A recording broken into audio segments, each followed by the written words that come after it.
자, 이번 시간에는 이번에 25학년도 1학년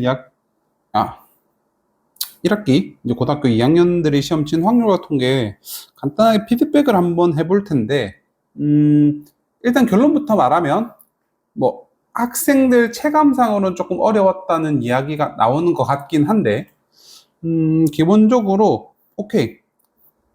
안 풀어봤으면 조금 생소한 문제도 한 문제 있었고, 나중에 이제 또 하긴 할 거지만, 12번 같은 문제, 뭐 평소에 뭐 기본서, 그 다음에 뭐 센수학이든 이런 문제들, 그 다음에 모의고사 기출 문제를 풀었더라도, 물론, 하나하나 뜯어보면 모르는 문제가 있진 않았겠지만, 이제 조금, 생소하게 느껴서 못 푸는 문제도 있었을 거고, 그 다음 특히나 14번 같은 경우는 이제 모의고사 기출, 그러니까 숫자만 바뀐 정도의 문제인데, 평소에 이제 모의고사 공부를 안 했던 학생들 같은 경우는 이 문제를 거의 접근도 못 했을 거라.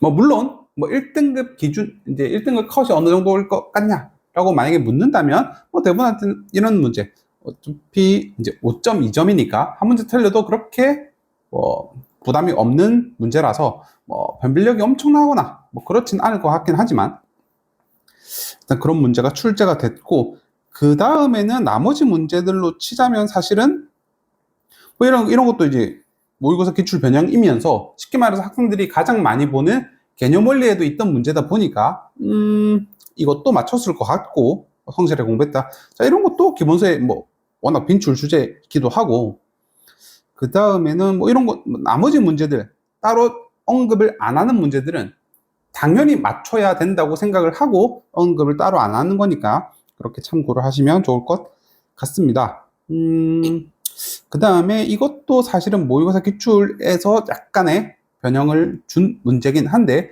이것도 평소에 이제 통계 파트 문제를 그냥 공식만 외워서 식만 대입하는 연습 말고 이제 조금 난이도가 있다 그러면 이제 그래프적으로 해석하는 이런 거를 조금 그리는 버릇만 조금 들였었더라면 이것도 그렇게 어려운 문제는 아니었을 거고요. 그 다음에 이거는 항상 강조를 하지만 이런 쉽게 말해서 내신뿐만 아니라 그 모의고사에서 자주 나오는 이제 표현들을 조금만 익숙하게 이제 생각을 할 수만 있었다면 이것도 마찬가지 그렇게 대단한 문제는 아니었을 것 같아서 이것도 그런 식으로 푸시면 좋을 것 같고요. 나머지 문제들은 지금 여기 체크한 이것도 개념 원리에 있던 기본 문제, 그렇다고 너무 쉬운 문제는 아니지만 이것도 오늘 시험 전에 언급을 했던 문제고요. 이것도 강조했던 거, 혹시나 낯설게 느껴졌다면 이런 것들이라 개인적으로는 사실은 90점대 내외. 그러니까 평소에 내가 이제 대학에 조금 이제 이름 있는 브랜드 대학을 목표로 한다라고 한다면 이번 시험에서 90점 이상 혹은 조금 더 틀렸다 하더라도 한 최소 80점 후반은 받아야 될 만한 시험이었고, 어려운 문제가 물론 너무 어렵다고 느낀 그런 문제를 못 풀어서 어렵다고 느끼는 건 괜찮은데, 그거 제외하고 틀릴 만한 건 틀려도 괜찮은데 그 제외 문제는 워낙 어렵지도 않고, 특히 또 통계 파트가 그렇게 난이도가 있는 단원은 아니라서 나머지 문제들은 조금 맞췄으면 좋겠다 라는 게 기본적인 피드백이고, 만약에 이제 조금 풀이가 궁금하다 싶으면 간단하게만 언급을 할 텐데, 자, 4번 같은 경우에는 이거 항상 강조했던 거, 이항분포랑 확률 질량함수 왔다 갔다 할 줄 알아야 된다. 즉 얘를 보고 NCX, 내가 원하는 확률, 내가 원하는 횟수, 내가 원하지 않는 확률, 내가 원하지 않는 횟수. 그럼 여기다가 2 넣으면 위에 거, 1 넣으면 아래 거. 그러면 평범한 방정식 문제가 되는 거니까, 평소에 강조했던 거 그대로 나왔으니까 이런 문제는 안 헷갈렸을 것 같고요.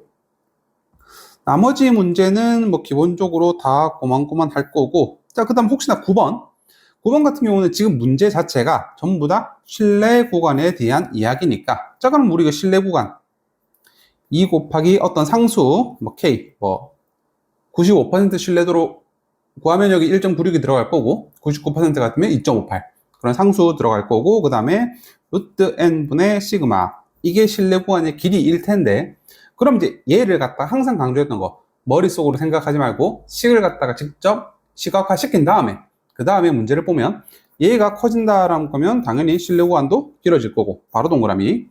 n이 작아지면 상대적으로 분모가 작아지니까 전체적인 숫자는 커지니까 실내 구간도 길어지는 거고 바로 동그라미.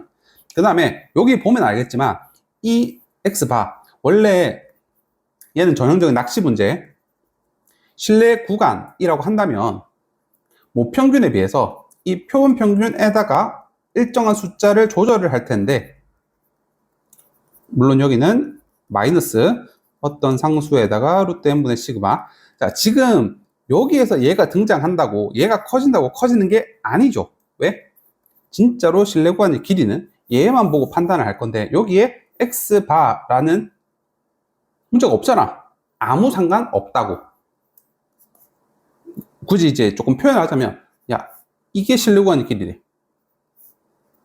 얘가 이렇게 옮겼다고 해서 길이 자체가 변하는 건 아니니까 아무 상관없다. 그래서 바로 3번 체크하고 넘어가면 되는 문제였고요.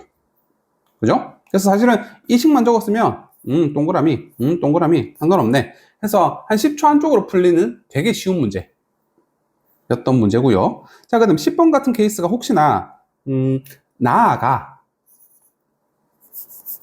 이게 무슨 의미? 아, x는 5라는 직선에 대해서 대칭이다 라고 하는 거를 일단 당연히 알아야지 문제풀이 스타트가 될 거고. 왜냐면 혹시나 이게 그 생각을 안 들었다면 우리가 고등학교 1학년 때도 이걸 보면 아, 쌤 이거 y축 대칭이잖아요 라고 하는 거는 보통 학생들도 외워서 알 건데 이게 어떻게 나오냐면 쉽게 말하면 이 괄호 안에 거랑 이 괄호 안에 거 두 개 더해서 나누기, 즉 두 개를 평균을 내면 0이 된다는 건데 이 0이 무슨 0? x는 0. 그래서 우리가 이런 거 y축 대칭인 함수를 이렇게 표현을 하는 건데 그럼 얘가 x, 지금 문제에서 5-x랑 이렇게 5 플러스 x랑 이렇게 대칭이란 소리는 그럼 가운데 누가 있다? 아, 가운데 5가 있구나. 그러면 5를 기준으로 여기가 대칭이라 소리니까 그럼 우리가 이제 알고 있는 이 연속 확률 변수 이 그래프에서 가운데 있는 게 평균이라고 배우니까 아, 여기서 평균이 5구나 라는 거를 끄집어내라는 문제였죠. 오케이? 그러면 연속 확률 변수는 종 모양의 대칭형 그래프일 텐데 여기가 A고 여기가 4A라면 가운데 누가 있다? 평균이 있다. 그래서 A 플러스 4A 나누기 2하면 이 가운데 누가 있어? 평균이 있어. 이렇게 해서 A 값 구하고 대입해서 문제 풀면 B 값도 어렵지 않게 구해질 수 있을 겁니다. 괜찮죠? 그래서 이것도 틀린 문제 아니었고요. 그 다음에 혹시나 11번이 조금 궁금하다 싶으면 이거를 조금 그림 그린 연습을 했으면 이것도 뭐 무난한 문제. 여기가 이런 식으로 잡고 풀면 뭐 어렵지 않을 거고 그 다음은 F9 그러니까 이거 F6이랑 G14랑 똑같대. 그러면 여기가 F6이고 아 여기가 14가 아니고 왜냐면 Y의 평균이 여기가 12니까 이거보다 큰 14. 오케이? 그러면 얘가 대칭이니까 여기는 12가 될 거고 오 얼마만큼 차이? 6만큼 차이가 나는구나. 이렇게 해서 평균도 6만큼 이동하면 되는구나. 뭘 보고 알 수 있어? 항상 이거 늘상 강조했던 거 이 시그마 즉 표준편차나 분산이 같으면 모양이 똑같이 생겼으니까 이 같은 경우는 즉 평균 병행 이동하는 함수다. 그래서 얘가 이만큼 이동하면 똑같이 따라 이동한다 라는 거 이 정도만 알고 있어도 사실은 문제는 어렵지 않게 풀렸을 겁니다. 자, 그다음 12번 같은 경우는 조금 어려울 수는 있었을 것 같긴 한데 어렵다는 게 대단히 문제가 창의적이고 막 그렇게 어렵다기보다는 이제 조금 생소해서 왜냐하면 지금 여기서 그러니까 이게 기준이 달라서 조금 어려워하는 건데 당연히 얘가 쌤 이거 확률 0.3 나오는데요. 여기까지는 구해야 됩니다. 그러니까 여기까지 못 구하는 거는 쉽게 말해서 이제 기본적인 문제 풀이 수준이니까 여기까지는 구해야 되는데, 그러면 얘를 쌤 어떻게 구하는지 모르겠어요. 오케이, 그건 인정. 근데 지금 이거 보면 알겠지만 우리가 무게라고 하는 건 뭐? 연속. 쉽게 말해서 1, 1.1, 1.12, 1.001 이런 것처럼 무게는 연속의 개념인 거고, 그 다음에 여기 제품 불량품의 개수는 뭐? 이산, 딱딱딱 끊기는 거 1개, 2개, 3개 이렇게 되는 거지 1.2개, 1.3개 이런 거는 없으니까. 자, 그러면 이제 여기서는 일단은 뭐부터? 총 400 상자를 임의로 추출을 하는데 내가 이 확률이 얼마지? 불량품의 확률 이 구하는 과정이 뭐? 여기서 이걸로. 그러면 480 이하면 뭐래? 불량품이래. 그러면 전체 기준에서 이 부분, 왜냐면 평균이 500이니까 480개보다 밑으로 가면 불량품이래. 그럼 불량품의 확률을 구하는 과정이 앞에 추가가 될 텐데, 그럼 480에서 평균 빼고 표준 편차를 나누면 될 텐데, 즉 마이너스 2. 여기가 Z로 표현하자면 마이너스 2보다 작은 부분이구나. 자, 그러면 이거 보시면 여기가 0.48이니까 얘는 0.02가 되겠거니. 오케이? 2%구만. 그러면 얘가 이렇게 되니까, 자, 우리가 이항 분포해서 정규 분포화 시키는 거, 변환 작업 두 개를 곱하면, 즉 NP를 곱하면 평균이 나오고, 그 다음에 NPQ 혹은 NP1-P 여기다가 이렇게 표현할까? 1-100분의 2를 갖다가 한 번 더 곱하면 분산 나오지. 이렇게. 그럼 이제 보통 여기서 이제 조금, 그래, 이것 때문에 한 8 곱하기 100분의 98이 될 텐데, 쌤, 이거 맞아요? 아닌 것 같은데요? 왜냐면 우리가 맨날 문제에서는 뭐 예를 들어서 뭐 곱하면 탁탁탁 나눠 떨어져서 뭔가 되게 쉽게 풀렸다면 얘는 뭔가 깨름칙. 자, 근데 이거를 숫자로 계산을 하지 마시고, 그러니까 이게 확신이 든다면 내가 평소에 문제 풀었던 거에 대해서 그냥 쉽게 말해서 왁구를 짜서 숫자를 탁탁탁 대입하는 그 흐름이 머릿속으로 딱 기억해 돼 있다면 분명히 얘가 뭔가의 제곱인 형태가 나와야 될 텐데 라는 것만 파악이 됐다면 이거를 98 2 곱하기 49인데 그럼 얘는 8 얘는 10의 제곱인데 그럼 49는 7의 제곱인데 16은 4의 제곱인데 그러면 얘가 2.8의 전체 제곱이구나 라는 게 바로 조금씩 눈치가 채질 겁니다. 오케이? 그럼 끝났잖아. 평균이 8이고요 2.8의 제곱이니까 자, 그럼 이제 갑시다. 얘가 0.3이 나오려면 얘가 K에서 8을 빼고 2.8로 나누면 뭐가 나와야 돼? 지금 K보다 작은 게 0.3이라 소리는 확률로 치면 여기가 0.3이 돼야 되니까 이 Z값 얼마요? 얼마가 나와야 되죠? 0.3이 된다 소리는 이놈의 확률이 0.2란 소리고 걔 Z값을 찾아보면 여기 Z가 0.5구만. 대신에 마이너스 쪽에 있으니까 마이너스 0.5 따라서 여기다 쏙 집어넣으면 K값 바로 나오죠. 근데 이것도 조금 그런 게 보통 우리 이제 통계에서는 나만 그런지 모르겠는데 나는 소수점으로 계산하다 보니까 6.6이 나오면 이렇게 분수로 변하는 과정을 한 번 더 거쳐야 된다라고 하는 거. 사실은 조금 내신 문제치고는 생소할 수는 있는데 뭐 그렇다고 뜯어봤더니 그렇게 대단한 문제는 사실 아니어서 1등급 학생이었으면 맞췄으면 좋겠다. 근데 하필 3.3번이라 답이 찍어서 맞춘 애들도 조금 있었을 것 같고 그런 느낌이 드네요. 자, 그 다음에 13번 같은 유형은 이거 같은 경우는 뭐랄까 뭐 이것도 맨날 강조하긴 했는데 이 확률 분포 표 그리는 거, 그러니까 표 그리는 문제가 서술형에서 출제가 되기도 했었고 원래는 뭐 다른 학교 기출 문제를 많이 풀어봤으면 뭐 그거는 연습이 충분히 됐을 거라고 생각을 하고 그러면 이제 1, 2, 3, 4 적어놓고 아래다가 10분의 2, 3, 4, 1 얘가 나와야 됩니다. 그럼 확인해 보시고 그러면 문제 풀이는 어렵지 않을 거니까요. 분산 구할 때 재평평제하고 분산의 변수에다가 곱해줄 때는 제곱으로 영향을 준다. 이건 다 기억나고 계신 거죠? 됐고. 자, 그럼 14번이 조금 이제 어려웠다고 하는데, 이거는 미리 이제 기출문제 조금 풀어봤으면 사실 어렵진 않았을 텐데, 우리가 지금 주어진 거는 x, 즉, 뭐 3번을 반복하여 확인한 3개의 수를 합해서 뭔가 막 문제를 푸세요라고 했지만, 얘를 조금 변화해서, 그러면 주머니에서 하나 꺼내는 거. 왜냐면 그거에 대한 힌트는 얘를 물어봤으니까. 그치?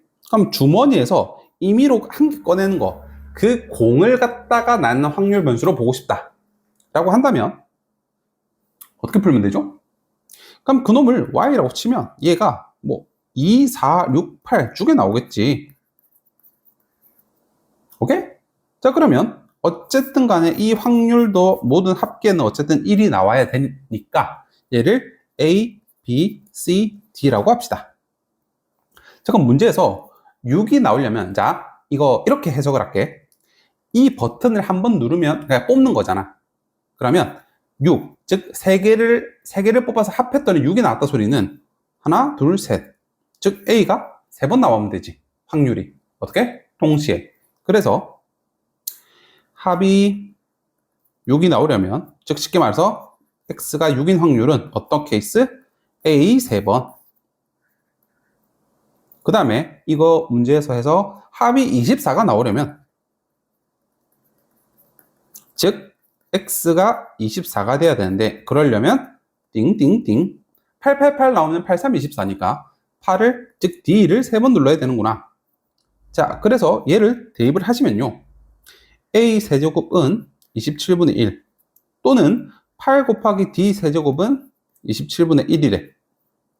자, 그럼 이거 보자마자 A 얼마? 3분의 1. 왜냐면 뒤에 거 허수. 그 다음에 양수가 나와야 되니까 당연히 확률은. 자, 그 다음에 이거는 합체 2D의 세제곱이 3분의 1의 세제곱이니까 2D는 3분의 1일 거고요. D는 6분의 1인 거 구했지. 그대로 넣어볼까? 3분의 1이라고 했고 얘가 6분의 1이니까요. 아하, 그러면 이제 우리가 분포표, 표 그릴 때 제일 먼저 하는 거, 모든 확률의 합은 1이다. 따라서 3분의 1 플러스 B 플러스 C 플러스 6분의 1은 1이다 라는 거 힌트 얻어냈고, 자, 문제 보니까 나 아직 손도 안 댄 힌트 뭐 있어? 얘. 됐죠? 근데 얘를 보면 난 지금 X에 관한 평균인 거고, 기대값. 나는 지금 내가 알고 있는 거는 Y에 대한 기대값이니까 얘를 이제 쉽게 말해서 브릿지를 놔야 되잖아. 즉 연결고리를 만들어야 되는데, 간단하네. 얘를 몇 번 해? 3번 한다 그랬잖아. 그러면 즉 여기다가 3배를 하면 X가 된다는 소리니까 갑시다. 어떻게? Y에다가 3배를 하면 X가 된대. 나 이거 14라고 아는데. 그리고 기대값은 변수에다가 3 곱해주는 거는 기대값에다가 3을 곱해주는 거랑 똑같다. 따라서 EY, 즉 Y로 표현된 확률 변수의 기대값이 3분의 14구나. 자, 근데 이거 기대값 어떻게 구하죠? 띵띵띵띵 위아래로 곱해서 쭉 더하잖아. 옆에다 조금 적을게. 그러면 3분의 2 플러스 4B 플러스 6C 플러스 6분의 8은 3분의 14. 자, 그러면 나 BC를 몰라. 근데 방정식 힌트 하나, 힌트 두 개. 연립하면 B랑 C가 나오지. 답이. 근데 문제에서 뭐 물어봤어? 4, 1 확률을 물어봤으니까 나보고 지금 B가 얼마냐 구하라는 거지. 이렇게 해서 B 구하는 겁니다. 괜찮죠? 이 문제는 실제로 모의고사 문제를 미리 조금 안 마주쳤더라면 조금 대비하기 힘들지, 시험장에서 이걸 처음 보고 문제 풀기는 쉽지 않았을 것 같긴 한데, 뭐 그렇네요. 근데 막 봤지? 보통 그래서 이제 평소에 강조하는 게 자꾸 모의고사 공부를, 뭐 학생 수준이 되든 안 되든 그냥 해버릇 하는 게 이제 뭐 지금처럼 완전히 최상위권을 위해서도 필요하지만, 사실은 최상위권을 아니고 상위권을 목표로 하고 싶다 하더라도 모의고사 공부를 꾸준히 조금 하셔야 됩니다. 일단 나머지 문제들은 사실은 뭐 풀이가 필요 없을 정도로 사실은 어렵지 않고 뭐 이지한 문제라서 여기까지 피드백을 마칠 거고요. 이번 시험을 통해서 내가 틀릴 만한 거 틀렸는지, 아니면 내가 방금 설명을 들었는데 여기서 언급을 안 한 문제를 내가 틀렸다 싶으면 분명히 기본기 부족이야. 그런 학생들 같은 경우는 일단 기본서, 뭐 개념원리가 됐든 뭐 자기가 보고 있는 기본서 일단은 최대한 갈고 닦아 가지고 내가 그냥 어느 학교에서나, 순환고뿐만 아니라 어느 학교에서나 똑같이 나올 만한 문제들은 일단은 100%다 맞춰야 되고, 그 다음에 이 학교, 이제 쉽게 말해서 뭐 선생님들의 성향이라고 해야 되나? 모의고사 문제를 조금 더 좋아하신다든지, 아니면 혹시나 뭐 고쟁이나 이런 것처럼 조금 이제 숫자가 복잡한 문제들을 좋아하시는지에 따라서 뭐 대비를 조금씩은 더 할 수 있으니까, 그렇게 참고를 하는 영상으로 삼았으면 좋겠습니다. 수고했어.